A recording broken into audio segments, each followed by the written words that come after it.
हे ईश्वरा सर्वांना चांगली बुद्धी दे, आरोग्य दे, सर्वांना सुखानंदा ऐश्वर्यात दे, सर्वांचं भलं कर, कल्याण कर, रक्षण कर आणि तुझे गोड नाम मुखात मंडरावू दे. सद्गुरुनाथ महाराज. सद्गुरु ऐमावी मातोश्री माईंना प्रथम कृतज्ञपूर्वक वंदन. आणि आपण सर्व सद्भक्त सत्श्रोते आपणा सर्वांना आदरपूर्वक नमस्कार. आपण जे चिंतन करीत आलेलो आहोत ते म्हणजे अंतर्मन आणि बहिर्मन. अंतर्मन आणि अंतर्मनाचा स्वभाव ह्या अंगानेपणी आपण पाहिलेलं आहे. बहिर्मनाचे जे कार्य कसं 5 अंगाने चालतं तेही आपण चिंतनात घेतलेलं आहे. म्हणून अंतर्मन आणि बहिर्मन अशी 2 कार्य करणारी मन वेगळी वाटली तरी ते मन एकच आहे, पण त्याचं 2 पद्धतीने कार्य होतं. हा त्याचा की जाणीवपूर्वक जाणणारं ते बहिर्मन आणि आपोआप आपल्याकडनं न कळत ते सहजपणे जे कार्य होतं ते अंतर्मन. आता हे बहिर्मन अंतर्मनाच्या संगनमताने आपलं सगळं जीवन चाललेलं असतं. हे महत्त्वाचं इथे लक्षात ठेवायचं. बहिर्मनातून आपण जे जे जाणीवपूर्वक विचार करतो किंवा जगातील ज्ञान गोळा करत असतो ते बहिर्मनाच्या द्वारे आलेलं ज्ञान अंतर्मनात पोहोचवलं जातं, ते पोहोचलं जातं. आणि त्याप्रमाणे अंतर्मनाचं व्यक्तिमत्व म्हणजे तिसरा टप्पा जो आपण सांगितला व्यक्तिमत्वाचा, ते व्यक्तिमत्व प्रत्येक व्यक्तीचं त्या ज्ञानाप्रमाणे होत असतं. म्हणजे जे संस्कार थोडक्यात बाहेरचं ज्ञान म्हणजे लहानपणापासून मुलाच्या मनावरती संस्कार केले जातात, ते संस्कार अंतर्मनात पोहोचतात आणि त्याप्रमाणे मग ते मन त्या संस्काराप्रमाणे वागतं. प्रत्येकाचं जीवन हे असंच चाललेलं असतं. आणि त्यामुळे अंतर्मनावर कोणत्या पद्धतीचे संस्कार आहेत त्याप्रमाणे माणसाचं जीवन घडत असतं. म्हणून आपल्या जीवनात चांगल्या आणि वाईट ह्या दोन्ही घटना ज्या घडत असतात आणि त्यावेळेला अनेक चांगले वाईट अनुभव येत असतात, ते सगळं आपण बहिर्मनातून जे केलेले विचार असतात आणि ते अंतर्मनात जे पोचतात त्या अंतर्मनाकडून त्या पद्धतीने ते प्रगटीकरण होत असतं. पण आहे सोपं, आहे काय सोपं? अंतर्मन सुंदर जर झालं तर आपलं जीवन अतिशय सुंदर होतं. हे जे जीवन अतिशय सुंदर आपण म्हणतो म्हणजे नेमकं काय? तर आपण आनंदाने, सुखाने, समाधानाने जीवन जगू शकतो. पण कधी? ज्यावेळेला आपल्या मनामध्ये सकारात्मक विचार असतात, सर्वांबद्दल आपलेपणाचे विचार असतात, सर्वांचं भलं व्हावं हा सतत विचार असतो, किंवा सर्वांशी बोलताना आपण हसून खेळून अगदी आनंदाने जर जीवन जगत असू तर आपल्या अंतर्मनात त्या सगळ्या गोष्टी संस्कारित होत असतात आणि आपण स्वतः तसे आनंदाने, सहज आनंदाने जीवन जगू शकतो. पण त्याच विरोधात आपण वाईट विचार करत असू, एखाद्याबद्दल अनिष्ट विचार करत असू, अनिष्ट चिंतन करत असू, तर ते अनिष्ट चिंतन, अनिष्ट विचारात अंतर्मनाचे मुरतात आणि त्याप्रमाणे आपल्या जीवनाला जे सगळं जे घडतं किंवा आपण जीवन जे जगत असतो ते तसं टेन्शनमध्ये किंवा मनामध्ये जे काही चुकीचे जे स्वभाव म्हणतो त्या चुकीच्या स्वभावाने आपण जीवन जगत असतो. म्हणून आपल्याला जर सुधारायचं असेल म्हणजे ते आपल्याला सुधारायचं म्हणजे अंतर्मनाला सुधारायचं तर बहिर्मनाच्या द्वारे आपण त्या चांगल्या पद्धतीचेच विचार केले पाहिजे. हा महत्त्वाचा मुद्दा आहे, ते लक्षात ठेवायचा. म्हणून बहिर्मन अंतर्मनाला जोडतो जो दुवा त्याला विचार असं म्हणतात. म्हणून विचारानेच दोघांमध्ये देवाणघेवाण चालू असते. बहिर्मनातून जाणीवपूर्वक विचार येतात, तो विचार करतं आणि अंतर्मनातून नेणीपूर्वक त्या विचाराच्या अंगाने नेणीपूर्वक त्या विचाराचप्रमाणे चांगले किंवा वाईट भावना आपल्याला निर्माण होतात आणि त्यातून आतून विचार येणं हा एक प्रकार असतो. भावना विचारपाने प्रकट होतात. कल्पना, भावना, धारणा ह्या सगळ्या गोष्टी आपण म्हणतो ते आपल्या आतूनच येतात, अंतर्मनातून येत असतात, ते विचार रूपाने येत असतात. म्हणून शांतपणे आपण एका जागी बंद डोळे पण बसलो तर काय बसतो तर आपल्याकडे विचार यायला लागतात. कुठून? आतून. डोळे उघडले गेले की आपण बाहेर ज्या ज्या गोष्टी पाहतो त्या गोष्टींच्या संदर्भात आपण विचार करावा लागतो. डोळे बंद केले तर जे संस्कार अंतर्मनात मुरलेले आहेत त्या अंतर्मनातून विचार यायला लागतात. म्हणून विचार करतो आणि विचार येतात, अशा दोन गोष्टी आपल्याकडे असतात. म्हणून विचार आपण करायचं नाही म्हटलं तरी विचार येतात. आणि हे जे विचार येतात आणि हेच विचार समजा आतून जर चांगले विचार आले, डोळे बंद चांगले विचार आले आणि त्या विचारात आपण मग्न झालो तर त्या विचार पुन्हा अंतर्मनात जातात आणि परत अंतर्मनाचं जडणघडण तशी व्हायला लागते.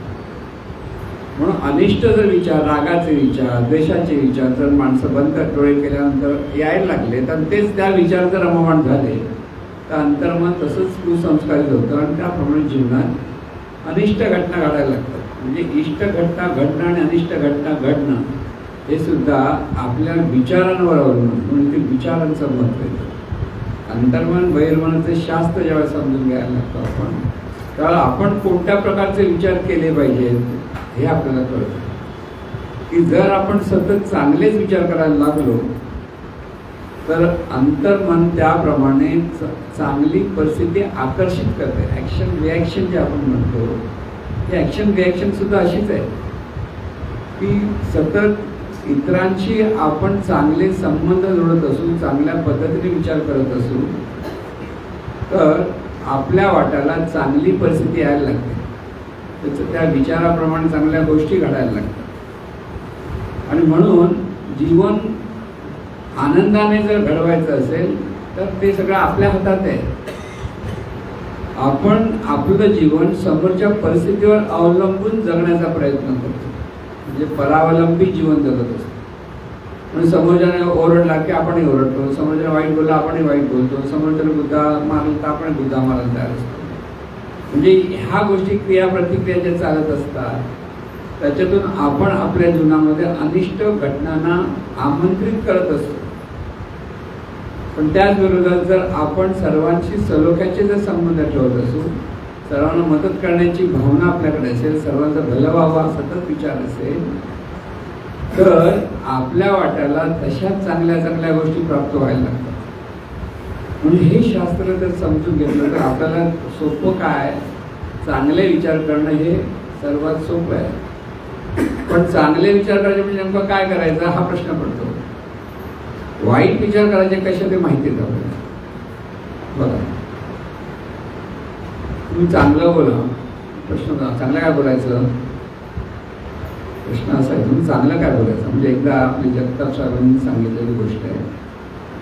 जगताप साहेबांच्या ऑफिसमध्ये चहाच्या वेळा त्यावेळेला सगळ्यात त्यांचे वरिष्ठ होते आणि त्यांची एक पद्धत होती की दुपारी चहाच्या वेळा सगळे एकत्र जमायचे, 5-6 जण 8-10 जण कुठे असतील तर जमायचे त्यांच्या ऑफिसचे आणि ते एकमेकांच्या कुटाळक्याच करायचे. हाने असं केलं त्याने तसं केलं तसं असं नेहमीच. जगताप साहेब जेव्हा सद्गुरूंचं प्रवचन ऐकलं तर ते म्हणाले, ते गेल्यानंतर म्हणाले मी असं असं ऐकलंय त्याच्यावर आपण कोणाचं वाईट नाही बोलायचं, चांगलं बोला. सगळ्यांना हो म्हटलं, कारण हाच बॉस म्हटलं, बॉसेस मग नाही म्हणणार तर कोण. आणि सगळं गपचूप चहा प्यायला लागले, कोणच काय बोलत नाही. बराच वेळ झाला तुम्ही बोलत का नाही, आता चांगलं काय बोलायचं हा प्रश्न पडला. माणसाचं मन असं विचित्र विचाराने इतकं भरलेलं असं आपल्याला कळत नाही की आपल्याला प्रत्येक वेळा आपण चांगले जावं. पण चांगले जावं म्हणजे नेमकं आपण चांगले म्हणजे आपल्याला चांगले विचार असले पाहिजेत. हे चांगले विचार असले पाहिजेत हे जर आपल्याला लक्ष द्यायला लागलं तर आपण चांगले विचार कोणते करायचे. आता चांगले विचार करायचे म्हणजे काय, चोरी करू नये. म्हणजे वाईट काय, चोरी करणं वाईट आहे पण करू नये हे चांगलं असं आहे. आता चोरी करून याच्या विरोधात करू नये म्हणजे नेमकं चांगलं काय करायचं, म्हणजे वाईट करायचं नाही, ते चांगलं करू याचा खोटं बोलू नाही, म्हणजे खरं बोलायला पाहिजे पण खोटं बोलू नये हे सांगावं लागतं. म्हणजे खोटं का बोलायचं माहिती आहे, कोणाला वेडा आपलं बोलायचं माहिती आहे तर वेडा आपलं बोलू नये, कोणाचं मन दुखावू नये. आता मन दुखावणं म्हणजे दुसऱ्यांच्या मनाला आनंद देता येईल असं आपलं वागणं व्हायला लागेल, हे आपल्या लक्षात येत नाही पटकन. कोणाचं मन दुखवता कामा नये, कोणाला शिव्या देऊ नयेत असं एक सांगतं.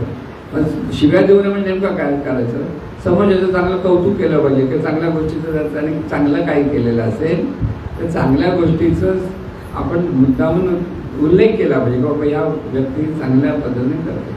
आपण ते नाही करत, आपण काय करतो वाईट काय त्या समोरच्याकडनं काय चुकलेलं आहे ते सांगतो. म्हणून समोरच्या माणसाकडे पाहिलं तर आपण त्याचे गुण पाहत नाही तर अवगुण पाहतो.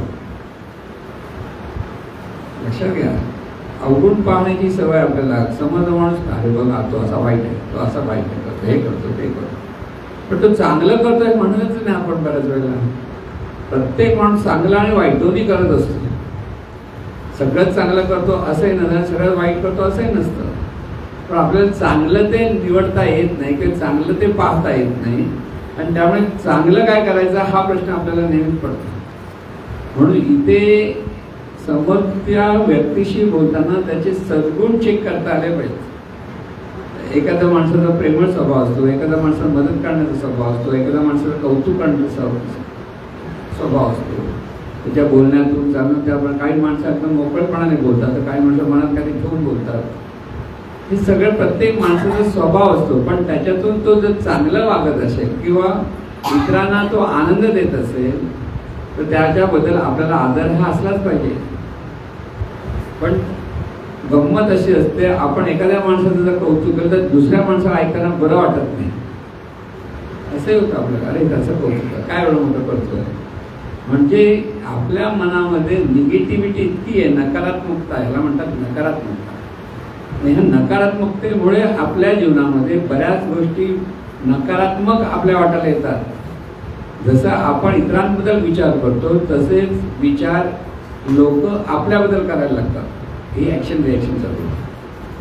म्हणून सर्वांचं भलं हवं, सर्वांचं कल्याण हवं हा जो विचार आहे किंवा मनात सतत सद्भावना असली पाहिजे सर्वांप्रती. कोणी कसाही असो त्याचं भलं झालं पाहिजे किंवा त्याचं कल्याण झालं पाहिजे. आपल्याकडनं जर खरोखर त्याची भले होण्यासाठी मदत होत असेल तर आपल्याकडनं ती मदतही आपल्याला करता आली पाहिजे. इतकं जर आपण परोपकारी वृत्तीने जर वागायला लागलो तर आपल्या अंतर्मनामध्ये या गोष्टी तर संस्कारित होतातच, पण त्याचबरोबर आपल्या वाट्याला चांगल्या चांगल्या गोष्टी त्याचप्रमाणे येतात. जेव्हा आपण इतरांना मदत करायला जातो लोक आपल्याला मदत करायला येतात. आपण म्हणतो आम्ही इतकी मदत केली, म्हणतो एक पण आला नाही आमच्याकडे, कधी कधी असं म्हणतो आपण. पण त्याच्या मागे काही कारणं अशी असली पाहिजेत की आपले विचारही तसे नसतील म्हणून आपण थोडीशी मदत केली की वाटतं आपण खूप मदत केली. खूप काय मदत केलेली नसेल तर अशी आपलं वाटतं खूप मदत केली. पण आपल्याकडनं जेवढं शक्य आहे ते इतरांना आनंद देतात. मदत करणं म्हणजे काय, मदत करण्याचा अर्थ आपल्या विचारातून उच्चारातून आचरणातून त्यांना उपयुक्त असलेलं जर ज्ञान देता आलं, उपयुक्त असलेली गोष्ट आपल्याकडनं होत असेल तर आपल्याकडनं ह्या सगळ्या चांगल्या गोष्टी सकारात्मकतेने व्हायला लागतात. म्हणून विचार, महाराजांचं अमृतविचार, विचार हा चैतन्य शक्तीचा आविष्कार असून जीवनाला आकार देणारा कुशल कुंभार आहे. कुंभार म्हणजे कुंभार जसं मडक्याला आकार कुंभार देतो तसे चांगले विचार हे आपल्या अंतर्मनाला आकार देत असतात, अंतर्मन घडवत असतात. आणि हे जेव्हा अंतर्मन त्याप्रमाणे घडत असतं म्हणून सोपा सगळ्यात मार्ग जीवन आनंदी जगण्यासाठी आपल्याकडे सतत चांगल्याच विचारांचं फुलायला पाहिजे. ज्याच्या मनामध्ये सतत चांगले विचार असतात, सर्वांबद्दल सद्भावना असतं, त्याचा चेहरा नेहमी आनंदी असतो. आनंदी चेहरा जेव्हा दिसतो तुम्हाला याचा चेहरा एकदम टवटवीत दिसतो, आनंदी दिसतो. का? कारण त्याच्या मनामध्ये सतत चांगले विचार असतात इतरांबद्दल. आणि ज्याच्या मनामध्ये इतरांबद्दल जरा तुच्छता असते, तिरस्कार असतो, अनिष्ट चिंतन असतं त्याच्या डोक्यावर आटी पडलेली दिसते आपल्याला. एक घडलेली गोष्ट सांगतो. म्हणजे ऑफिसमध्ये एक अकाउंटंट म्हणून ऑफिसमध्ये असतो, अकाउंटचा, म्हणजे त्याच्याकडे बिलं पास होणं आणि बिलं पास करायचं त्याचं काम असतं. तर ऑफिसमध्ये जे कामं करणारे लोक असतात ते कॉन्ट्रॅक्टर्स, तर त्या कॉन्ट्रॅक्टरने काम केल्यानंतर त्याचं बिल बाकीचे भरून त्याच्याकडे पासिंगला जायचं किंवा कुठचं टेंडर करायचं असेल तर टेंडरसाठी त्याला पेपर्स वगैरे सगळे लागले की ते त्यासाठी घेतात आणि ओके केल्याशिवाय पुढे एक्झिक्युटिव्ह इंजिनिअरकडे जात नाही पेपर्स. ऑफिसची पद्धत.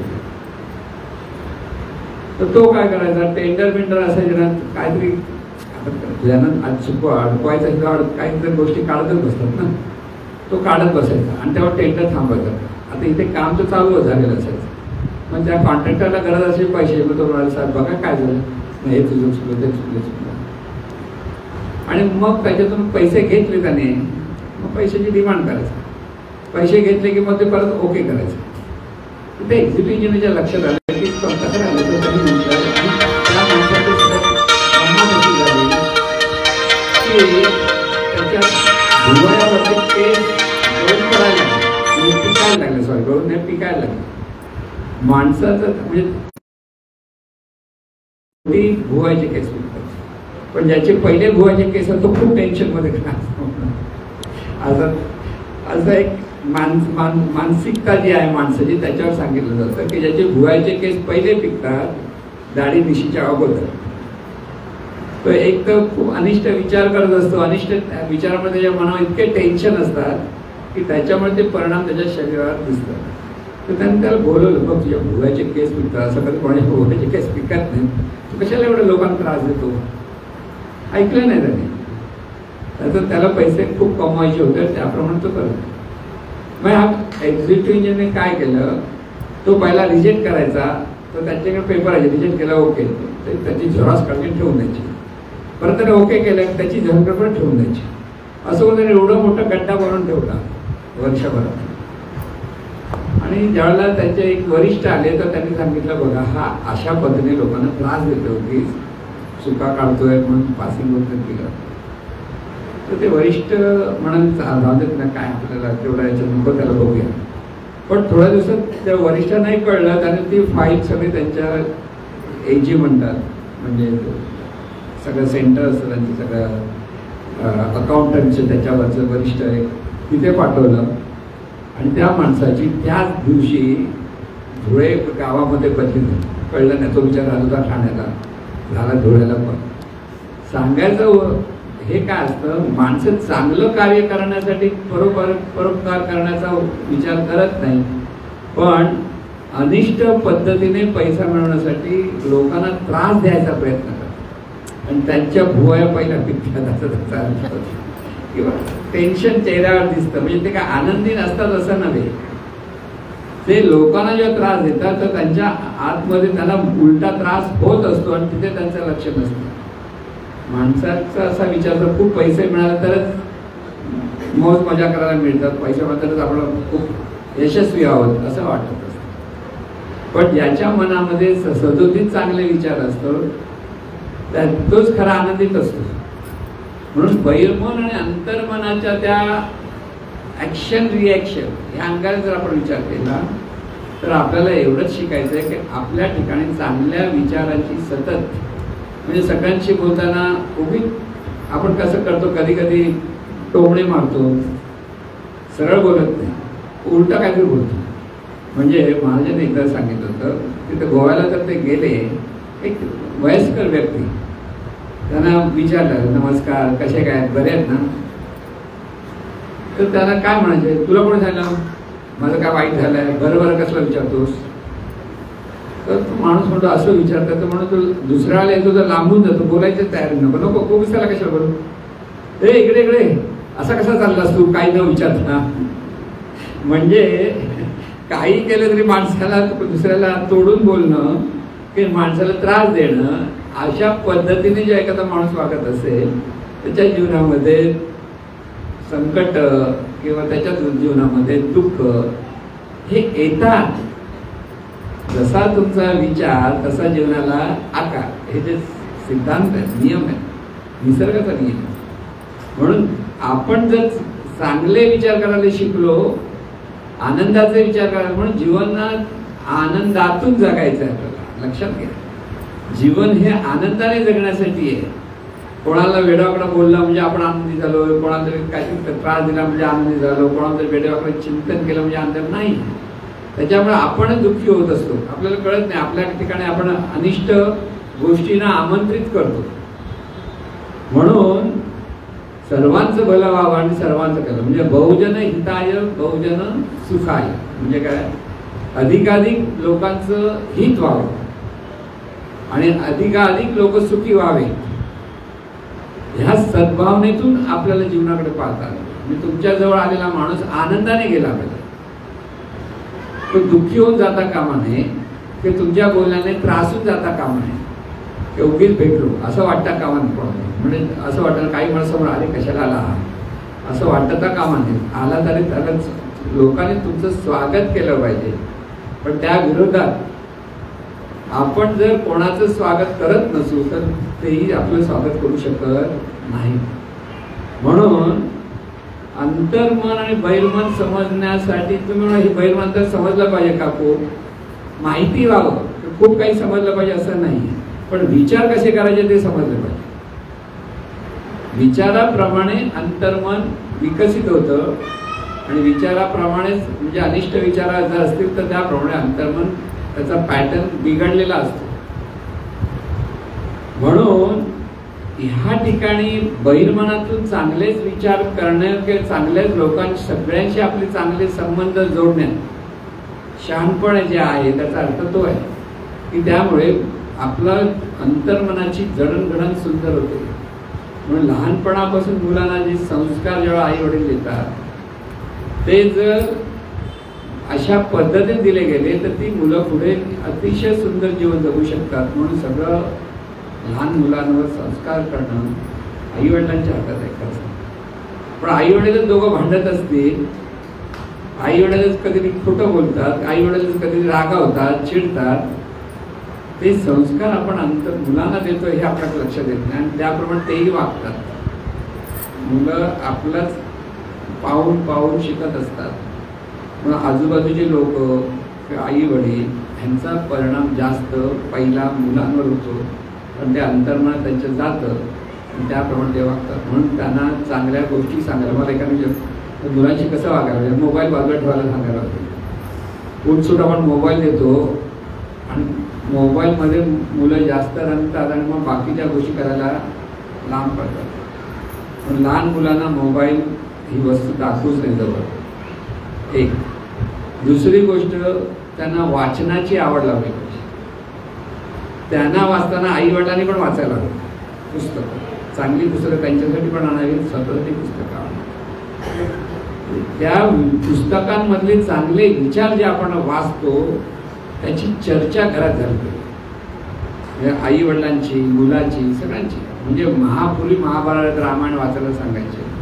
आता या महाभारत रामायणातल्या चांगल्या गोष्टी मुद्दा निवडून जेव्हा सांगितल्या जातात त्या चांगल्या गोष्टीचे संस्कार मुलांवर होतात. छत्रपती शिवाजी महाराज का मोठे झाले असं म्हणतात तर जिजाबाईंनी लहानपणापासून त्यांना रामायण महाभारतातल्या गोष्टी सांगितल्या, त्याच्यातून शौर्य आणि अनिष्ट कार्य करण्याच्या विरोधात कसं लढलं पाहिजे त्याचे संस्कार शिवाजी महाराजांवर झाले, म्हणून शिवाजी महाराज घडले असं जे म्हटलं जातं. बऱ्याच अंशी ते बरोबर आहे, कारण जिजामातेने जे संस्कार शिवाजी महाराजांवर केले त्याप्रमाणे शिवाजी महाराज घडले. आणि म्हणून आपल्याला ह्या सगळ्या गोष्टी म्हणजे ज्ञान एवढ्यासाठी लक्षात ठेवायचं आहे की चांगले विचार हे आपल्याही मनावर चांगले सुसंस्कारित झाले पाहिजेत आणि इतरांनाही त्याचा उपयोग झाला पाहिजे, की मुलांनाही ते संस्कार झाले पाहिजे आणि ह्याच्यातून आपलं जीवन सुंदरपणे आपल्याला घडत येतं. म्हणून बहिर्मन अंतर्मन शास्त्रातला मुख्य फक्त भाग लक्षात घ्या. बहिर्मनात आपण ज्या पद्धतीचे विचार पुन्हा पुन्हा पुन्हा करत असतो तेच विचार अंतर्मनात पोहोचतात आणि अंतर्मनामध्ये भावना, धारणा, कल्पना या अंगाने ते विचार तिथे आपल्या म्हणजे त्या विचारांप्रमाणे त्या भावना, धारणा, कल्पना ह्या अंतर्मनात घडलेल्या असतात. त्याच्यातून अंतर्मनाचा पॅटर्न घडत असतो आणि प्रत्येक वेळेला इतर वेळेला आपण जेव्हा इतरांशी संबंधित होतो तेव्हा भावना धारणा कल्पना तिथे विचार रूपाने परत स्फुरतात. एखाद्या माणसाला उगीच आता लहान मुलांना बघा ते पिक्चर कार्टून दाखवतात. कार्टून एक अजब प्रकार आहे आणि सगळ्या मुलांना तो खूप आवडतो. काहीतरी वेळे आपले चेहरे बिरे असतात, असं काही असू शकतं ते. आणि तिथे जास्तीत जास्त ना मारामारी शिकवतात. हा आला त्याने मारला, तो आला मारला, तो पळाला गमती तर आधी हसण्यासारखं वाटतं, पण ती मारामारी डोक्यात भरली त्या मुलाची. तो मुलगा पुढे गेला तो तसाच मारायला बघतो इतरांना. किंवा एखादं भीतीदायक पिक्चर असेल तर मुलांना दाखवू नये. आपण घाबरतो आणि मुलंही घाबरतो. रात्री करकर आवाज आला की आपण घाबरतो, तिथं चुकतो. का होतं? आपल्या अंतर्मनात जातं. म्हणून सिनेमा बघायचे तर जरा हसण्याचे एक मौज असेल, आनंदाचे बघावेत. पण बऱ्याच लोक थ्रिलिंग पाहिजे असतं. म्हणजे थ्रिलिंगसाठी काहीतरी भूताचे पिक्चर बघतात, ह्याचे पिक्चर बघतात आणि मग आयुष्यात तसंच भूताच्या गोष्टी आपल्या भरलेल्या असतात. त्याचं आपण भीती वाटते आणि ह्या पद्धतीने आपण आपलं अंतर्मन बिघडवत असतो. म्हणून इथे सुसंस्कार होण्यासाठी सत्संगतीची आवश्यकता असते, हे लक्षात घ्या. विचार म्हटल्यानंतर हे विचार येतात कुठून? म्हणून विचारांच्या ह्या गोष्टी सांगितल्या: परिस्थिती, संगत, संस्कार, वासना आणि विचार. प्रत्येक माणसाच्या ठिकाणी विचार असतो, त्याच्या मागे जी वासना म्हणजे भावना धारणा कल्पना या सगळ्या हवेपणा त्याच्यातून विचार येतात. पण ही वासना येते कुठून? संस्कारातून. संस्कार येतात कुठून? संगत येते. संगत येते कुठून? परिस्थिती. परिस्थिती आपल्या हातात नाही. लहान मुलं आपण जन्माला कोणत्या परिस्थितीत जन्माला आपल्या हातात नाही. आपल्या हातात नाही म्हणजे आपल्या पूर्वायुष्याच्या कर्माप्रमाणे आपला जन्म झालेला असतो. पूर्वायुष्यामध्ये काही जे कर्म केलं आहे त्याप्रमाणे आपण जन्माला आलेलो असतो. बरं, ते जन्माला आलं तर परिस्थिती मिळते ती त्या पूर्वायुष्यातल्या कर्माप्रमाणे मिळते. हे परत लक्ष आपोआप मिळते. वाटेल त्याला पुढे टाकलं जातं असं नाही. म्हणजे आपण जसं शुभमंगल सावधान करता नवरा नवरे पडत नाही, अक्षता पुढे पडतात समाजाच्या डोक्यात. तसं हे जीवन नाही घडत. हे सगळं जीवन अगदी नियमाप्रमाणे घडतं. अतिशय श्रीमंत घराण्यात एखाद्या मुलाला जन्म येतो की अतिशय गरीब परिस्थितीत जन्माला येते. पण अतिशय सुसंस्कारित घराण्यात एखादा जन्म होतो, अतिशय कुसंस्कारित घरामध्ये जन्माला येतो. हे सगळं आपल्या पूर्वायुष्याच्या कर्माचा परिणाम आहे. आता पूर्वायुष्य गेलं आपल्या हातात नाही, पण त्याचा परिणाम जो मिळाला आपली परिस्थिती मिळाली. त्या परिस्थितीप्रमाणे आपल्या जवळ आसपास जी माणसं असतात त्यांची संगत आपल्याला मिळते आणि त्या संगतीमुळे आपले संस्कार होतात. इथपर्यंतही आपल्याला कळत नाही. संस्कारातून आपल्याकडे भावना धारणा कल्पना झाल्या ही आपल्या हातात येत नाही. पण जेव्हा आपण या सद्गुरूंच्या जवळ येतो किंवा चांगल्या गोष्टींच्या जवळ येतो त्यावेळेला आपल्याला कळतं आपले विचार चुकीचे आहेत तर वाईट आहेत ते चांगले आहेत हे त्यावेळेला कळतं. आणि मग तो विचार सुधारण्याचं जाणीवपूर्वक सुधारण्यासाठी आपल्याला इथे अभ्यास करावा लागतो. अभ्यास करायचा असतो कसला? विचार आपले चांगले झाले पाहिजे. इतरांशी म्हणजे सगळे विचारांचं जीवनाचं जे शास्त्र समजून घ्यायचं असेल तर इथे विचारांकडे आपलं लक्ष असतं. म्हणून पूर्वी विचार येण्यापूर्वी ज्या गोष्टी आपल्या हातात नव्हत्या त्याच्यातून आपल्या आता हातात का आलाय विचार आणि त्या विचारातून काय करतो आपण? आचार. विचार आचार म्हणतात ते आचरण होतं. आचरण पुन्हा पुन्हा केलं तर त्याची आपल्या सवयी लागतात. सवयीतून स्वभाव निर्माण होतो आणि स्वभावातून आपल्या वाटायला परत चांगली वाईटची परिस्थिती आपण नशीब म्हणतो. परत परिस्थिती येते. परिस्थितीतून सुरुवात आणि परत वाटायला येते ती परिस्थिती. हे चक्र असं आहे. परिस्थितीपासून सुरुवात होते. जन्माला आलो ज्या परिस्थिती जन्माला सुरुवात झाली पण त्या परिस्थितीतून विचार जसे जसे करतो जसं जसं आचरण करतो जसं आचरणाप्रमाणे जे सवयी लागतात सवयीतून स्वभाव तयार होतो आणि स्वभावातून सहज बसलेल्या विचारातून परत आपल्या वाटायला परिस्थिती वाटत. म्हणजे हे जे सगळं चक्र आहे जीवनचक्र आहे आणि हे जीवनचक्र आपल्या लक्षात आलं पाहिजे. तर इथे आपल्याला सुधारायला मार्ग कुठे आहे? विचार. एकदा जर आपण चांगल्या लोकांच्या संगतीत बसून आपल्याच ठिकाणी चांगलेच विचार यायला हवेत. म्हणजे चांगले विचाराचा अर्थ काय? चांगले विचार म्हणजे सर्वांशी आनंदाने बोलता आलं पाहिजे. बोलणं असं असलं पाहिजे की इतरांना दुःखदायक असता कामा नये. काही लोक अगदी तिरसटपणे बोलतात. काही लोक डॉमिनेटिंग पर्सनॅलिटीमध्ये वाटत इतरांना दाबण्याचा प्रयत्न करतात. आपण पाहतो एकेकाचा हा असा वागतोय, तो तसा वागतोय.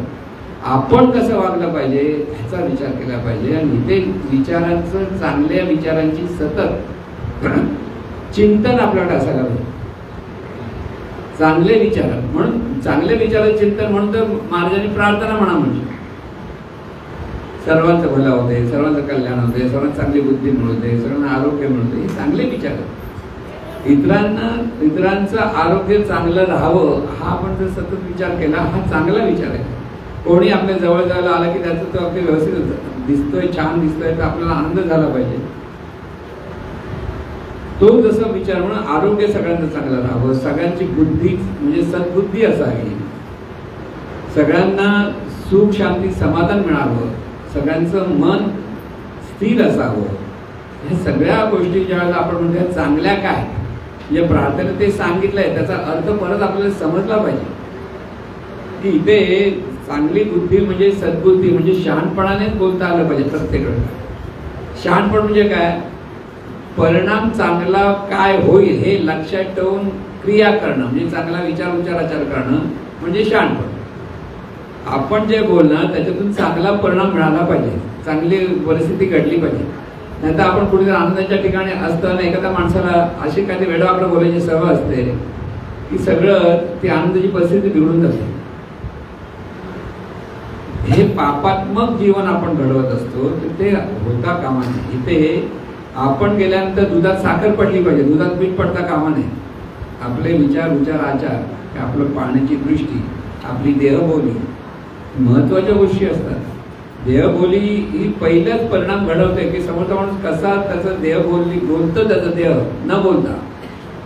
काहीतरी अहंकाराने मदत असतात, काही अगदी नम्र असतात. त्या सगळ्या गोष्टी एकेकाच्या देहावरतून बघून आपल्याला कळत असतात. आपण म्हणतो एखादा व्यक्ती सात्विक आहे म्हणतो आणि एखादी व्यक्ती बाबा रागट दिसते, मग त्याला आपण लांब राहायचा प्रयत्न करतो. ह्या देहबोलीच्या गोष्टी असतात. त्या कशामुळे होतात, आपण करीत असलेल्या विचारात. आपली देहबोली ही आपल्या विचारांचं प्रदर्शन असतं, प्रकटीकरण असतं. म्हणून सतत चांगलेच विचार असले म्हणजे प्रार्थना म्हणजे काय, जीवन कसं जगण्याची एक पद्धत आहे. सर्वांबद्दल त्यांना शहाणपण मिळावं, सर्वांना सद्बुद्धी मिळावी, त्यासाठी सतत आपल्या ठिकाणी चिंतन असलं पाहिजे हे लक्षात घ्या. सर्वांना चांगली बुद्धी मिळावी, सगळ्यांना हे ज्ञान मिळावं, कोणत्याही चांगल्या गोष्टी, असं काही नाही व्यावहारिक ज्ञान आहे सगळ्या गोष्टीमध्ये. एखाद्या गोष्टीचं आपण एखाद्या कामावर जातोय, कुठे ऑफिसमध्ये जातो आहोत, तर तिथे आपण ज्या वेळेला त्या ऑफिसमधल्या कामाचं ज्ञान आत्मसात नाही केलं तर आपलं काम व्यवस्थित होऊ शकत नाही. आणि जर व्यवस्थित झालं नाही तर वरिष्ठ ओरडणार म्हणा, तिथे त्यांना आपल्याला त्या पद्धतीने वागणूक कशी मिळते. मग ते ज्ञान आपल्याला असायला पाहिजे, त्यासाठी बुद्धीचा वापर केला पाहिजे. म्हणून चांगली बुद्धी व्यावहारिक दृष्टिकोनातून पण असली पाहिजे. आणि चांगली बुद्धी ही ज्या वेळेला आपण सद्गुरूंचं ज्ञान समजून घेण्यासाठी आपल्याकडे चांगली बुद्धी. आपल्याकडे दोन पद्धतीचे लोक आहेत. एकाला हे शास्त्र समजून स्वतःला सुधारण्यासाठी अभ्यास करण्याची एक इच्छा असते आणि दुसऱ्याला फक्त आपण कार्य केलं म्हणजे खूप मोठं काहीतरी केलं ह्या भावनेचं जीवन जगत असतं. दोन पद्धती. जसं मुंग्या आहेत ना, मुंग्यांमध्ये एक प्रकार असतात ना. काही मुंग्या सगळं ते जेवण काय त्यांनी आणलेलं बाहेरून आणलं त्याचं सगळं वाटप करण्यासाठी एक प्रकार असतो. काही मुंग्या फक्त लष्करी टाईप सैनिकासारख्या, कोणते ते आले बाहेर गेला की समोरच्यावर हल्ला करणारे असतात.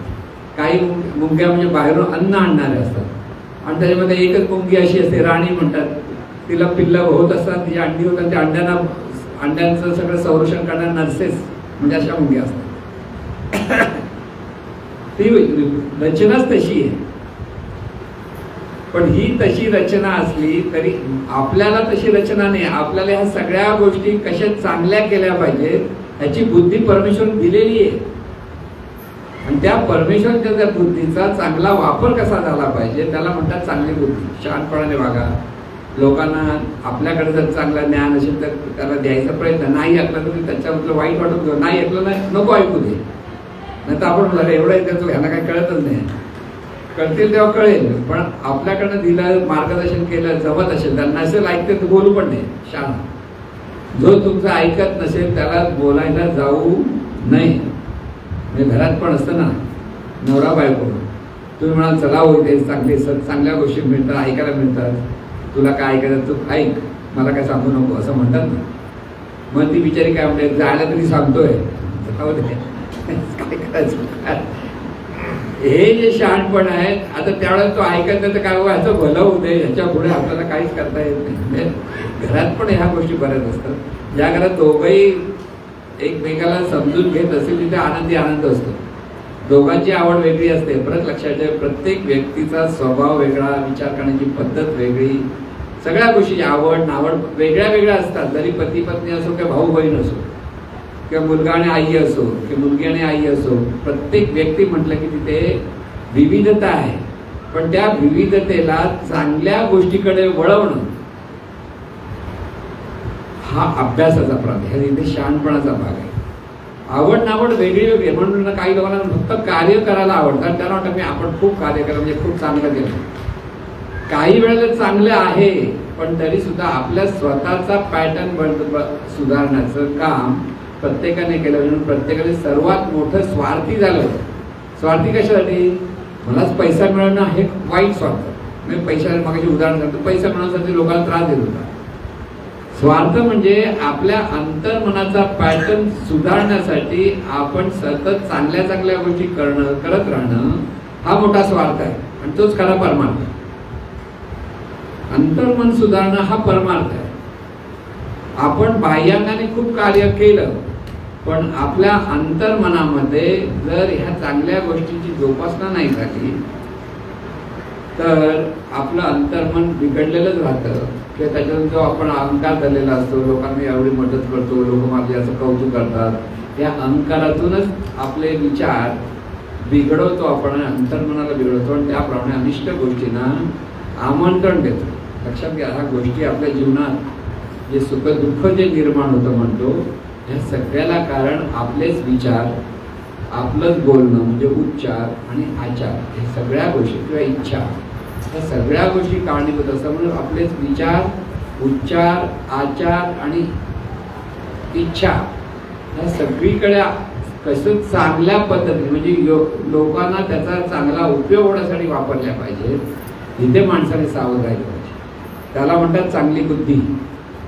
म्हणून सर्वात चांगली बुद्धी नुसती प्रार्थना म्हणतो आपण, पण आपल्याकडनं ह्या सगळ्या गोष्टी व्हायला पाहिजेत. म्हणजे इतरांनाही त्या गोष्टी आपोआप चांगल्या त्यांच्याकडनं पण व्हायला लागतील आणि त्यामुळे ही चांगली बुद्धी आपल्याकडे मिळेल. आणि दुसरी गोष्ट म्हणजे चांगला आरोग्य. या दोन गोष्टी अतिशय महत्त्वाच्या आहेत.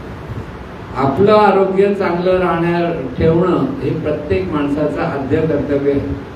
परमेश्वराने जो शरीर दिलेलं आहे त्या शरीराची काळजी घेणं हे सर्वात मोठं आपलं आद्य कर्तव्य आहे. शरीराच्याकडे निष्काळजीपणा जेव्हा पाहतो आपण तेव्हा शरीरात दुखणी चालू होतात. तुम्ही संत असा ते सर्व माणसं असा, शरीराकडे दुर्लक्ष केलं की तिथे अनिष्ट म्हणजे शरीराकडे पाहण्याची दृष्टी आपली जर कलुषित जरी असेल तरीच शरीरामध्ये दुखणी निर्माण होतात, रोग निर्माण होतात. म्हणून संतांनाही आपण म्हणतो अरे संत असताना असे रोग का झाले प्रश्न लोक विचारतात. कारण त्यांचे विचार शरीराकडे पाहण्याचे तसे नव्हते. म्हणून शरीराकडे दुर्लक्ष करणार लोक पूर्वीच्या परमार्थामध्ये शरीर हे प्रारब्धावर सोडलं. शरीराची काळजी म्हणजे काय घ्यायची नाही. म्हणजे शरीराची काळजी घेणं म्हणजे मोठं पाप वाटतं, परमार्थ नाही. आणि त्याच्यातून अनेक संतांना त्या दृष्टिकोनामुळे आजारपण फार वाढलं. परमार्थ म्हणजे दारिद्र्यात राहणं म्हणजे परमार्थ असाही गैरसमज होता आणि आहे अजूनही लोकांमध्ये. आपण काही पैसा विसा कमवायचा वगैरे काही नाही, पैशाचे नाही. प्रपंचात तुम्हाला पैसा हवा ही साधी बुद्धी आहे. पैसा हवा पण किती हवा हे कळलं पाहिजे. जे तुम्हाला मिळालेलं आहे त्याच्यात तुम्ही त्याचं सेव्हिंग करताय आणि पुढच्या आयुष्यासाठी सांभाळून ठेवताय तर ती चांगली बुद्धी आहे आणि शहाणपण आहे. दोन्ही गोष्टी तिथे आहेत. म्हणून आरोग्य चांगलं राहिलं पाहिजे आणि आरोग्यासाठी व्यायाम करणं हे तर हालचाल केली पाहिजे. तर हालचालच करत नाही. एका जागी बसून पाणी आण, हे आण ते आण सांगणारे आपल्या घरात माणसं असतात, उठतच नाही. सगळं घेऊन यायला पाहिजे. मी 4-5 नोकर आपल्या हाताकडे असं घरच्यांना ऑर्डर देतात, उठत नाही म्हणजे काय होतं त्यांचे स्नायू परत शिथिल होतात, स्वतःच बिघडवून टाकतात. स्वतःचं आरोग्य बिघडतात. तुम्ही जर हालचाल करत नसाल तर नियमाप्रमाणे ते अवयव निकामी व्हायला लागतात. सरळ अर्थ असतो. पण बराच वेळ नुसतं तुम्ही असा हात धरून ठेवा, नंतर तो असा राहील, तो परत सरळ करायला भयंकर त्रास दुखायला लागतो. कारण हा नियम आहे. शरीराची काळजी घेणं आणि शरीर आरोग्यशील राहणे हा विचारही आपल्याकडे सतत असला पाहिजे. रोगाचा विचार करू नका. सुदृढ, सशक्त, आरोग्यशील आणि कार्यक्षम शरीर असलं पाहिजे एवढा विचार करा. लोक रोगाचा विचार करतात. हा रोग होऊ नये, तो रोग होऊ नये, तो रोग म्हणजे काही झालं, कान दुखत असेल तर काय म्हणतात, दुसरं काय पण चालेल पण कान दुखू नको, म्हणजे दुसरं मागवतात, हा पण माग. आणि कान दुखता का, काय दाढ दुखतात, दाढीसारखं बाबा दाढ दुखताना बघा तुम्ही विचारा कसं आहे. अहो काय सांगू, दुसरं काय पण चालेल पण ही दाढ दुखता कामा नाही, म्हणजे काय दुसरं काय चालेल म्हणजे मागवतोच तू. आपण न कळत ह्या गोष्टी मागतो. म्हणून रोगाचं चिंतन करून आजारी माणसाला बघायला जातो आपण, तर तुमचा चेहरा प्रसन्न ठेवा. तुम्ही कशाला आजारासारखं बघता त्याच्याकडे, तो बिचारा आजारीचा दुखत असेल, तुमचा चेहरा प्रसन्न असून त्याला बरं वाटलं असेल बघायला ना. म्हणजे आपल्याला फुलं द्यायचं हे का असतं, म्हणजे पद्धत आहे की फुलं नेली जातात. फुलं का सुंदर वाटत म्हणून त्याला बरं वाटतं म्हणून फुलं नेतो आपण. पण बरेच लोक अशी चेहरा सुद्धा करून जातात की हा आजारी की तो आजारी. बराच वेळ असं होतं. आणि बरोबर त्याला पण काय काय होतं, अरे काय काय होतं, आता छाती असं धडधड झालं, हे झालं. हा घरी आला तर बघतो अरे माझी छाती धडधड होत. हे परिणाम आपल्याकडे अचानक होतात. म्हणजे दुसऱ्याचं काय जर दुखलेलं बघितलं, कोणता हार्ट अटॅकचा पेशंट आला, त्याला बघून बिघून आला, घरी आल्यानंतर कुठे होतं, छाती डावीकडे दुखलं होतं ना, दुखतं का, अरे दुखतं कशाला बघतोस, नको तेच विचार जेव्हा आपण करायला लागतो ते आपलं आरोग्य आपण बिघडवतो. तिसरी गोष्ट, लोकांना आपल्या रोगाचं कौतुक करण्याची खूप सवय असते. मला नाव असंच होतं, मला नाव असंच होतं. जो भेटेल त्याला सांगत जातात आणि हे भेटेल त्याला सांगतात. त्याच्यातून आपण अंतर्मनात तो रोग आणखीन घुसवतो आहे हेच कळत नाही लोकांना. म्हणून आपला आजारपण सगळ्यांना सांगत सुटायचं नसतं. फक्त डॉक्टरला सांगा की आपल्या जवळच्या माणसाला सांगा मदतीसाठी. पण आपलं काय होतं, जो भेटतो त्याला सांगतो माझं नाव ढोपट होतं, हो माझं ढोपट होतं, मला चालायला त्रास होतो, उठसूट. त्याच्या मागे त्यांना काय वाटतं, सहानुभूती लोकांकडे मिळेल. कसं होतं तुझं, असं वाटलं की बरं वाटतं. अरे असं बरं नाही होत आहे, त्याच्यातून आपण आपल्या ठिकाणी आजार मागून घेतो आणि ते अंतर्मनात ते आजाराचं चिंतन होतं. म्हणून डॉक्टर्स लोकांनी पण सावध राहिलं पाहिजे. बरं होण्याचा विचार केला पाहिजे. आजार कळला पण आजारात बरं कसं झालं पाहिजे याचा जास्तीत जास्त विचार केला पाहिजे. पण लोक आजारपणाचा विचार करतात. डॉक्टर मांडके ज्यांनी बाळासाहेब ठाकरेंचं हार्टचं ऑपरेशन त्या काळात केलं होतं, अतिशय प्रसिद्ध, जे आज कोकिलाबेन हॉस्पिटल आहे ते खरं डॉक्टर मांडकेंना बनवायचं होतं, मोठं हॉस्पिटल करायचं त्यांचं स्वप्न होतं. आणि हार्ट स्पेशलिस्ट त्यांच्याकडे बरेच रिगल लागायचे, रोज ऑपरेशन कितीतरी ऑपरेशन करण्यात गोणीवर पैसा कमवायचे आणि ते हॉस्पिटलसाठी टाकलं. कोण कुठे गेला, सिगरेट पितो, हे पितो, हे पितो, की लगेच त्याला म्हणजे जवळचे कोण भेटला की त्याला हे करायचं, अरे हार्ट अटॅक आहे, हे हार्ट, म्हणजे रोगाचं चिंतन ह्या ना जास्त. मोठा डॉक्टर पण एवढा सिव्हिअर अटॅक आला तो त्यांनाच कळला नाही आणि त्यांना गेले. का गेले, चिंतन बिघडलं, आजारपणाचं चिंतन. म्हणून डॉक्टर्स लोकांना पण डॉक्टर आहे म्हणजे रोगाचं चिंतन करायचं नाहीये, त्याच्या रोगावर उपाय काय ह्याचं चिंतन पाहिजे. रोगाचं जेव्हा आपण चिंतन करायला लागतो त्याच्यातून तो रोगच आपल्याला व्हायला लागतो. म्हणून कोणत्याही रोगाचा जास्त विचार, तुम्ही डॉक्टर नाही आहेत ना मग त्याचा विचार करू नका, आपला ठणठणीत राहायचा हाच विचार करा. अगदी शेवटचा श्वास पण ठणठणीत गेला पाहिजे, लक्षात ठेवा. म्हणजे लोकांनी विचार, अरे काल असं मस्तपैकी छान होता, बोलत होता, इकडे धावतो इकडे पळत होता, आज गेला, आजाराने गेला. मग बऱ्याच वेळ बघा कोण गेला कशाने गेला हा प्रश्न असतो. मग तुम्ही म्हणाल तो आजारी होता, तो हॉस्पिटलमध्ये होता, हे होतं ते होतं, ही सगळी कारणं आपण सांगतो कारण आपल्याकडे त्याच पद्धतीचे विचार करण्याची पद्धत आहे. म्हणून चांगलं आरोग्य पाहिजे हा विचार आणि सर्वांना चांगलं आरोग्य मिळेल हा विचार, तिथे सर्व ठणठणीत राहावेत. बाकी कोणता आजार बिजार ह्याचा विचार करायची गरजच नसते. पूर्वीच्याकडे कसले आजार आपल्याला माहीत नव्हते, तेव्हा बरं होतं, अज्ञानात माणूस सुखी असतो. पण हल्ली आजार म्हणजे तुम्हाला कुठेही यूट्यूबवर मिळतील, कुठेही हॉस्पिटलमध्ये जा, कुठेही जा, आणि बघा तुम्ही हॉस्पिटलमध्ये गेल्यानंतर तुमचं डोकं भणभणत असतं, शेवटी बाहेर कधी येतो असं वाटतं, पण बाहेर आल्यावर बरं वाटतं. का? ती निगेटिव्हिटी ते भरपूर असते, ती जर त्याच्यातून तुम्ही अडकायला लागला तर त्याचा वाईट परिणाम होत असतो. आणि म्हणून आपल्याला आपल्या अंतर्मनामध्ये चांगले विचार, चांगल्या भावना, सद्भावना हे सतत असल्या पाहिजेत. म्हणून पहिले 2 गोष्टी लक्षात ठेवा. सगळ्यांना चांगली बुद्धी मिळाली पाहिजे आणि सगळ्यांना चांगलं आरोग्य मिळालं पाहिजे. हा विचार पहिला आपल्याला करता आला पाहिजे. मग त्याच्यापुढे सुख, शांती, समाधान, आणखी भलेपणाचा विचार, कल्याणाचा विचार, हे सगळं पुढे. पहिले ह्या 2 गोष्टीतच जर तो आपण सतत शांतपणे प्रत्येकाच्या बाबतीत हा विचार करा की प्रत्येकाचं आयुष्य आनंदाने त्याला जगता आलं पाहिजे, प्रत्येकाचं आयुष्य त्याचं आरोग्यशीर होऊन जगता आलं पाहिजे, प्रत्येकाला शहाणपण मिळालं पाहिजे. आणि शहाणपण जेव्हा प्रत्येकाला मिळालं पाहिजे म्हणून चांगले विचार करतो, हे चांगले विचार, आणखी काय वेगळे विचार. म्हणून जेव्हा आपण एकमेकाशी बोलताना ह्या पद्धतीने जीवन जगायला लागतो त्यावेळेला आपल्याला हे सगळं व्यवस्थित कळायला लागतं. जीवनात आनंद निर्माण होतो. जीवनात आनंद निर्माण झाला पाहिजे आणि आनंद निर्माण होण्यासाठी आपल्याला ह्या गोष्टी व्यवस्थित कळल्या पाहिजे. म्हणजे अंतर्मन बहिर्मनचं शास्त्र म्हणजे काय? विचार कसं करायचा ह्याचं शास्त्र समजलं, विचाराचं शास्त्र. बहिर्मन अंतर्मन आहेच, जसा तुम्ही विचार करणार त्याप्रमाणे त्याच्याकडनं हे सगळ्या गोष्टी घडणार आहेत. म्हणून अधिकाधिक सुख, अधिकाधिक आनंद, अधिकाधिक ऐश्वर्य, अधिकाधिक हा विचार असला. मर्यादा नाही, आनंदाला मर्यादा नाही, सुखाला मर्यादा नाही, ऐश्वर्याला मर्यादा नाही, कसलीच मर्यादा नको. आपल्याला सगळ्यांना अधिकाधिक हे प्राप्त व्हावं हा विचार आपल्याकडे. नुसतं सगळ्यांचं भलं व्हावं असं पण नाही, अधिकाधिक भलं, अधिकाधिक सगळे सुखी व्हावेत. मनापासून ज्यावेळेला हा विचार असेल तर आपल्या जीवनामध्ये ह्या सगळ्या चांगल्या गोष्टी निसर्ग नियमाप्रमाणे त्यालाच आपण परमेश्वरची कृपा म्हणतो. म्हणून महाराज काय म्हणजे कर आणि पहा म्हणजे कृपा.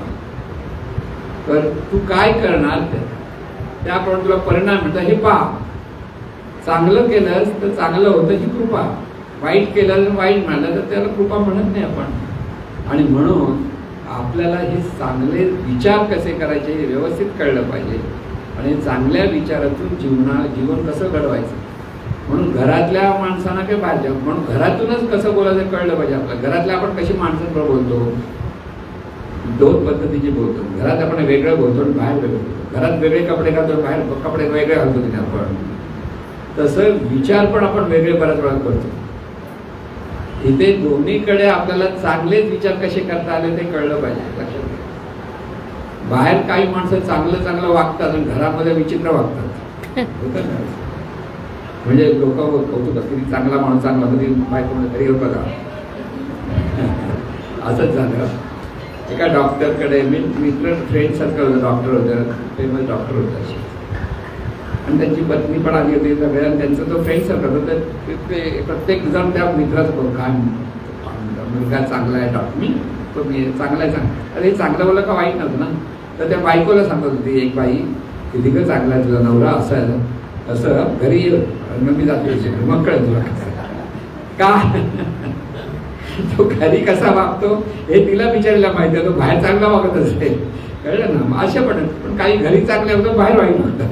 पण दोन्हीकडे आपल्याला चांगलं वागता आलं पाहिजे. तिथे समत्वाने पाहणं हा जी दृष्टी आहे ना ही महत्वाची असते. म्हणून आपल्याला सद्विचार आणि सद्भावनेतूनच जीवन जगायचं आहे. हा सतत आपल्याला निश्चय केला पाहिजे, निश्चय करावा लागतो. आपल्या विचारातून आणि आचरणातून जर इतरांना दुःख देत असो तर सद्गुरूचं अमृतशालच आहे. जे सुख दुःख तुम्ही इतरांना देता ते सुख दुःख न चुकता बुमराह घेऊन तुमच्याकडे परत येतो. हा निसर्गाचा अटळ नियम लक्षात ठेवून जीवन जगण्यात शहाणपण आहे. शहाणपण कशा म्हणतात हे, तुम्ही इतरांना सुख दिलं तुम्हाला सुख मिळेल, इतरांना दुःख दिलं तुम्हाला दुःख दुसरीकडनं मिळेल. ते समोरची व्यक्तीचा सज्जन असेल तुम्हाला ती काही बोलणार नाही, पण तिसऱ्या व्यक्तीकडनं तुम्हाला वाईट परिणाम मिळाला तर तुम्हाला हे कसं मिळतं, आपण इथे वाईट केलं त्याचं हे वाईटून येतं.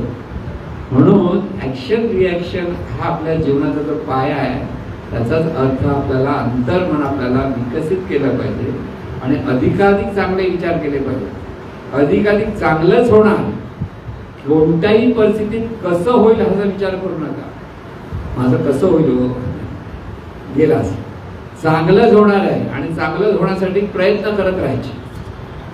चांगलंच होण्यासाठी जेव्हा आपण प्रयत्न करू, परिस्थिती कशी असेल त्या परिस्थितीत न डळमळता चांगलंच होणार, चांगलंच होणार, चांगलंच होणार हा विचार जर आपल्याकडे असेल तर तो चांगलंच व्हायला लागतं. सुरुवातीला वाईट दिसेल पण ते आपोआप त्याच्यामध्ये परिवर्तन होतं. कारण आपल्या विचारातून हे परिवर्तन आपण घडवू शकतो. त्याच्यामागे शास्त्र खूप मोठं आहे. पण हे साधं प्रॅक्टिकल आपल्याला समजलं पाहिजे की सत्संगतीत का यायचं आहे? चांगले विचार येण्यासाठी. देवाचा विचार पुढे, आधी आपल्याला चांगले तर विचार करता आले पाहिजेत, एकमेकाशी प्रेमानं तर बोलता आले पाहिजे. आपण एवढी येते, आपण एकमेकाला प्रेमाने बोललो आनंद आहे, पण त्याच्याकडे डोकं बघितलं नाही, ह्याच्याकडे बघितलं नाही, ह्याला ओरडला त्याला ओरडला आणि दोन माणसाची आपण चांगले झालो तर आपण चांगले झालो का? नाही. जिथे जिथे ॲक्शन चुकले ती रिॲक्शन तिकडनं येणार. जिथे ॲक्शन चांगले त्याची ॲक्शन चांगली येणार आणि त्याच्यात पाप पुण्याचा हिशोब चालू. आपल्याला हे लक्षात येतं. आपण प्रत्येकाशी चांगलं वागता आलं पाहिजे आणि ते चांगल्या वागण्यातून आपल्याला आनंद घेता येतो. सद्भावना ही आनंदाची गंगोत्री आहे. लक्षात सद्भावना, प्रत्येकाबद्दल सद्भावना आली पाहिजे की प्रत्येकाचं हे भलं व्हावं, प्रत्येकाला सगळ्या अंगात जीवनात सुख शांती समाधान मिळाले पाहिजे. ही जर सद्भावना आपल्या मनात सतत असेल, कोणाही बद्दल कोणी माणूस कसाही वागो, आपल्याला त्याच्याबद्दल सद्भावना असली पाहिजे. आणि ही सद्भावना आपल्याची जोपासली तर अंतर्मनामध्ये ह्या सद्भावनेतून आपल्याला पुन्हा एकदा भरपूर वाढतेच एका बाजूने, आणि तिथेच आपला मार्ग जो असतो तो आनंददायी जीवनाचा घडतो. म्हणून आनंददायी जीवन घडणं हे आपल्या हातात आहे. नशिबात असेल तर होईल असं काही खरं नाही. आपण घडवतो तसं नशीब घडतं. परिस्थिती कशी असो, आज परिस्थिती चांगली आहे का वाईट आहे तिचा स्वीकार करा आणि तिला सुरेख आकार देण्याचा प्रयत्न हा आपण विचारातून करायचा. प्रयत्न आणि चांगले विचार हे दोन्ही साथीला असतील. परिस्थिती बिघडली, चांगला विचार करत राहा, चांगलं होणार. आज परिस्थिती असू दे, त्यासाठी रडत बसू नका. अधिक चांगलं कसं होईल ते पहा. रात्री स्वप्न बघण्यापेक्षा दिवसा डोळ्यात स्वप्न बघा, चांगलंच होणार. जितकी स्वप्न डोळ्यासमोर तुम्ही उघड्या डोळ्यांनी पाहायला लागाल तुमच्या जीवनामध्ये अधिक अधिक चांगल्या गोष्टी घडायला लागतील. पहिलं लक्षात जीवनाचं शास्त्र आहे. झोपेत स्वप्न पडता हे तुमच्या हातात नसतात, पण डोळे उघडे करून कसं स्वप्न आपल्या डोळ्यासमोर पाहायचं हे आपल्या हातात आहे. आणि ते स्वप्न अतिशय सुंदरपणे पाहता येतं. आणि अतिशय सुंदरपणे पाहायला लागलो की आपल्याला आपण जे जे स्वप्न पाहतो ते ते आपल्या जीवनामध्ये प्रगट झालेलं काही वर्षात आपल्याला लक्षात येतं, अरे हे असं झालं, एवढ्या वर्षांनी आपण असं केलं होतं म्हणून हे असं झालं. पण ते माणसं ते लक्षात घेत नाही. विचारामुळे हे घडतं, कोणाच्या लक्षात घेत नाही. ते फक्त नशिबामुळे झालं, त्यामुळे ह्याच्यामुळे झालं, त्याच्यामुळे तसं नाही. आपल्याच विचारातून आपलं जीवन हे घडत आहे. म्हणून एखाद्या माणसाचा विचार केला तुम्ही, तो कसा कसा विचार करतोय त्याप्रमाणे जीवन घडतंय हे कळेल. म्हणून किती अनिष्ट परिस्थिती असेल तरी सतत शहाणपण आणि चांगलंच होणार हा विचार सतत आपल्याला देत राहायचा. आणि त्याच्यातूनच जीवन अगदी समजत नसेल तर सद्गुरूंना साक्षी ठेवून सद्गुरूंना मागत बसा, चांगलं होते, चांगलं होते, ते चांगलं होत आहे. कुठेतरी श्रद्धा असावी लागते. कारण भावना आणि कल्पना आणि विचार आणि विकार त्याच्यातून आपण आपलं जीवन घडवत असतो. विचार विकार हे बहिर्मनातून आणि भावना ही कल्पना ही अंतर्मनातून येत असतात. त्यांचं एकमेकांशी संगनमत होऊन आपल्या ठिकाणी ह्या सगळ्या गोष्टी घडत असतात. म्हणून भावना ह्या कल्पना या स्वप्नाला आकार देतात. चांगले विचार, चांगल्या लोकांचं भलावं, इथे सगळं सुख शांती समाधान मिळावं, ऐश्वर मिळावं, सगळे विचार करा. ऐश्वर्याचा विचार करणं काय पाप नाही, ऐश्वर्याचा विचार करणं हे चांगलंच आहे. पहिले मला सांगायचे दारिद्र्य हा मानवी जीवनाला मिळालेला शाप आहे. कारण दारिद्र्याचा विचारातून दारिद्र्य मिळतं. हा विचार कुठेतरी आला तिथे दारिद्र्य असतं. पण तेच ऐश्वर्याचा विचार करा, ऐश्वर मिळालं. म्हणून सर्वांचं ऐश्वर मिळावं हाच एकच विचार. आणि त्याच्यात आपल्याला बहिर्मनाचं शास्त्र प्रॅक्टिकली समजून घ्यायचं. प्रॅक्टिकल समजल्याशिवाय नुसतं शास्त्र नाही, आपल्याला नेमकं काय करायचं हे कळलं पाहिजे. आणि त्याच्यातून आपल्या जीवनात आनंदी आनंद घेता येतो आणि तो सर्वांना घेता येतो ही सद्गुरूंनी प्रार्थना. हे ईश्वरा सर्वांना चांगली बुद्धी दे, आरोग्य दे, सर्वांना सुखात आनंदात ऐश्वर्यात दे, सर्वांचं भलं कर, कल्याण कर, रक्षण कर आणि तुझे गोड नाम मुखात खंड राहू दे. सद्गुरुनाथ महाराज की जय.